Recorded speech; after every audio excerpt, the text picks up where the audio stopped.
నమస్తే, welcome to our voice. నేను journalist నవత.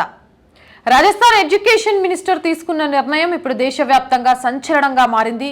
దీనికి సంబంధించి సోషల్ మీడియా, ట్విట్టర్ వేదికగా కూడా ప్రశంసల జల్లు కురుస్తోంది. ఇంతకీ ఏం నిర్ణయం తీసుకున్నాడు అంటే, మదన్ దిలావర్ రాజస్థాన్ ఎడ్యుకేషన్ మినిస్టర్ అయినా చాలా క్లియర్గా పుస్తకాలలో నుంచి అక్బర్ ది గ్రేట్ అనే చాప్టర్ని తొలగించాలి, ఇంకెప్పుడు అలాంటి వాటిని ముద్రించకూడదు అనే విషయాన్ని క్లియర్గా కట్గా హెచ్చరికలు అలాగే జారీ చేశారట.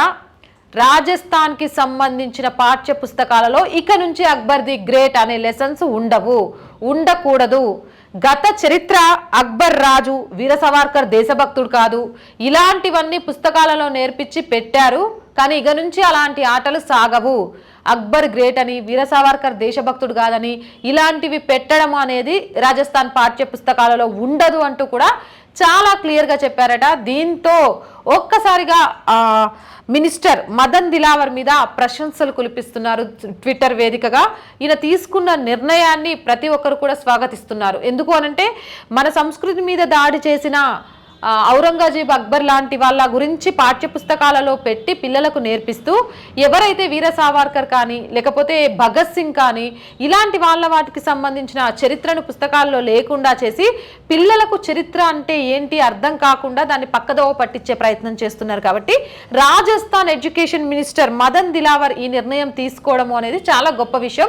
ఈ నిర్ణయాన్ని దేశంలోని మిగిలిన రాష్ట్రాల్లో కూడా ఇంప్లిమెంట్ చేయాలి. చేస్తే పిల్లల్లో చిన్నతనం నుంచే దేశభక్తి మీద భావన, అలాగే దేశభక్తి అంటే నిజమైన అర్థం కూడా తెలియజేసిన వాళ్ళం అవుతాము అంటూ కూడా ట్విట్టర్ వేదికగా ప్రశంసలు కురిపిస్తున్నారు. మరి మీరేమంటారు?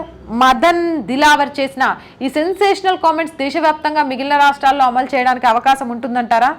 అక్బర్ ది గ్రేట్ లాంటి పాఠ్య పుస్తకాలు ఇంకా పుస్తకాలలో అవసరము, పిల్లల చదువులకు అవసరం అని మీరు భావిస్తున్నారా అనేది కింద కామెంట్ సెక్షన్లో తెలియజేయండి. మోర్ వీడియోస్ కోసం మన ఛానల్ వెంటనే సబ్స్క్రైబ్ చేసుకోండి. ఈ వీడియో నచ్చినట్లయితే లైక్ చేయండి, షేర్ చేయండి.